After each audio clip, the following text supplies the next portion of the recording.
What is good, YouTube? Welcome back to another JC2K video. In today's video, we're doing gameplay with the brand new 100 overall JIANLIAN. I still am not totally confident on his last name in terms of how to pronounce it, but I am aware that he is extremely good in NBA 2K25 MyTEAM, a 7-foot small forward option who's going to be really versatile with the ball in his hands, without the ball in his hands, the switchability defensively, and the ability to compete against the best of the best at the small forward position. That's the thing. Your glitchiest best small forwards in the game are your 7-footers. Your Dirk Nowitzki, your Chet Holmgren. Giannis is 6'11". A lot of the other top small forwards are 6'10", 6'11" as well. And E gives you a guy who, for 350,000 MT, can compete against any of them in my team. I think, to be fair, Lauri Markkanen is a similar card. Lauri is even cheaper. I didn't do gameplay with him last week because of me being out of town the week, and I didn't get to every single card. I think he's another option that's pretty comparable to this card who's cheaper, so I will throw that out there.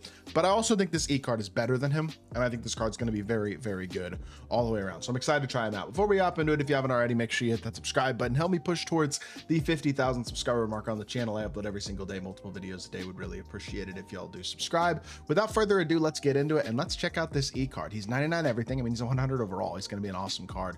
And badge wise, well, this one has 40 legends. My guy Jerry picked up a 40 legend one off of the auction house. I do appreciate him letting me use his account to record this E gameplay. And man, I'm excited to see what this card can do, man. I know with 40 legend badges instead of the base 31 hops and 9 golds or whatever he comes with base, he's going to be a bit better, but at the end of the day, the animations don't change. He's got Kemba escape, he's got Trey behind the back, which, to be fair, Markkanen also has Curry escape and Trey behind the back, but Markkanen has Booker dribble style, E has Garland dribble style, and he's got Levine step back, which is a huge plus. Not to mention his jumper is AJ Lawson base, Colin Sexton upper, which is really good. AJ Lawson base is a good jump shot that other cards have had. 100 overall Elgin Baylor, Purvis Ellison has that base, Rick Barry has that base. It's a good shot. But you add Colin Sexton upper on it, and it becomes one of the quickest shots in the game, which is kind of what Sexton upper does to nearly any base, especially a good base. Plus, you get Pro 2 with Sexton upper as a 7-footer, which is going to be very tough to contest at the small forward position. This card for 300 KMT, he's kind of a steal. I'm not even gonna lie to y'all. This is a card I am seriously considering picking up on my attainables lineup like today. I think I need to get him because 300k, this is an in-game card. He's got in-game SIGs in almost every way. I mean, he doesn't have Francis size up. I know he's not completely perfect. I think he's got Cole Anthony moving crossover, which isn't as good, but I mean, look, his SIGs aren't perfect, but they're very good. And with his size and his jumper, this is one of the best small forwards in the game. Let's hop into a game. Let's see what E can do. Wow, that's a good team. LeBron, Beasley, Chet, Wemby, and Yao. That's a incredible lineup. One of the better teams I've played against in one of these gameplays for sure. This is an elite squad. We got an elite squad too. We got T-Mac, KD, E. I think Ralph Sampson in our lineup, and then I don't even know who I have at center, to be totally honest. I got Ralph at center. Okay, I got Big Z as power forward, Ralph at center. That'll work. Honestly, this team that I got is pretty much just as good as his. It might not be quite as good, but it's very close. In a lot of ways, you have like Big Z, who's like the budget invincible Wemby in a lot of ways. You have, the budget isn't the right term. He's still very expensive, but you have E, who's a cheaper version of a guy like Chet Holmgren, a big, athletic, versatile small forward. Not to mention, he, by the way, actually is a better shot creator. That's such a bad move. I just dribbled into his leg and I just like assumed he wasn't going to reach. What am I doing?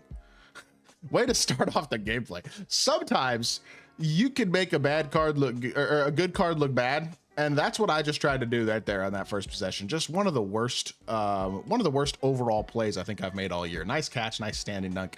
Remember, this is 7-footer. He's a big man at the small forward position. Like that's nothing to scoff about at all. I wouldn't say. I do wish he had Francis, but look at that shot, man. That's buttery smooth and that's green. LeBron is not stepping up high enough to contest, and E knocks it down. And man, y'all know how I feel about the Sexton upper. I mean, it makes cards noticeably better. I think by itself, I think it's one of the few things that kind of differentiates a lot of cards at the end of the year, and I'm really liking what I'm seeing out of E so far. As, by the way, my opponent is also looking to use his Sexton upper with LeBron, and he hits a knockdown mid-range, so good shot by him. Hit our popper again. We'll get a nice screen out of the corner here. Try to drive downhill if we can. He switches it, which is fine because I'll just shoot over you with Ralph Sampson if you don't click on. And that's going to be an efficient shot every single time if he doesn't click on. I mean, I missed it there, but that doesn't make it a bad shot at all. Ralph low-key almost played that as well. Click on and contest here. I mean, this dude seems like a solid player so far from everything I can tell. He's moving pretty good. Oh, he gets a blow-by. It's annoying because that's not bad defense, honestly. He just gets a blow-by animation. Like, there's really not a lot I can really do to stop that, unfortunately, as much as I'd like to. Come off of this. Pro 2 fade. That might be great. What? Very late? I'm pretty confident I didn't shoot a very late. I don't know. I don't know if I like skipped or something there or what, because I legitimately thought I greened that in terms of the way it felt when I like let go of it. It's, y'all know what I'm feeling. You can tell whether or not you greened a shot or not. Like I could tell I was a little bit early on that one. And the other one, I felt like I greened it and I didn't. So I don't know. We're struggling a little bit offensively so far, so we're gonna have to figure that out. Gonna have to start knocking down shots more than anything else. I think is the biggest thing. But show me some of that switchability. The ability to guard a point guard is something you're gonna need to be able to do. That's honestly good movement. And he gets the offensive board as well, kicks it back out again, and this time we'll miss a wide open shot. So we'll take that. Back into this pick and pop here. Boom, Francis. Boom, reset it. Okay. Can I get a little bit of space here? He's not up in my body enough to where I can really do what I want to, and then I just throw it at his face. I mean, I'm looking like a bot right now. I'm getting X switched to death. He's kind of dogging me with that, and I missed it. Oh my goodness. When I get the good look though, that's the one that I feel like I have to be able to hit. Catch and shoot, KD wide open. Finally knock a shot down. There you go. Just haven't quite felt in rhythm this game in terms of knocking down shots. Missing some shots I feel like I should be able to make for sure, especially with how good this card. They just switched so confused. I don't know what's going on right now, offensively or defensively, in all honesty, at this point in the game. We are really just struggling. That should be green, though. There you go. He knocked it down. Beautiful stuff. He's got 8 and 1. I mean, we've struggled a little bit offensively in this game for sure, but we have a 3-point lead, and E is looking really good so far. And this is about as high level of competition as you're going to get. I mean, this guy's got arguably the best point guard, arguably the best small forward or shooting guard, one of the best couple 7'4" power forwards and centers, and a 7'1" absolutely elite small forward as well. Like, this is an elite level team. And I missed another wide open shot. Gosh dang it. Did this dude quit? What? I'm so confused. It's a 3-point game. I'm not even playing. I'm so confused by that. I don't know. Maybe I'm tripping. That doesn't make any sense to me at all, because that just didn't feel like it was. I didn't feel like I did anything wrong there. You know what I mean? Or I don't feel like he did anything particular. Like, I don't know. I feel like that's kind of soft to quit there. I don't know, that early in the game. We'll take it. He has a great team, and I felt like E played pretty good. 8 points, 1 assist. It wasn't the perfect gameplay, but honestly, it was a pretty good quarter. Like, I feel like this E card definitely proved that he can compete in this quarter. He's just as good as H at Holmgren, and that's the beautiful thing about this card. He's an elite card. I mean, he really is one of the best options in the game.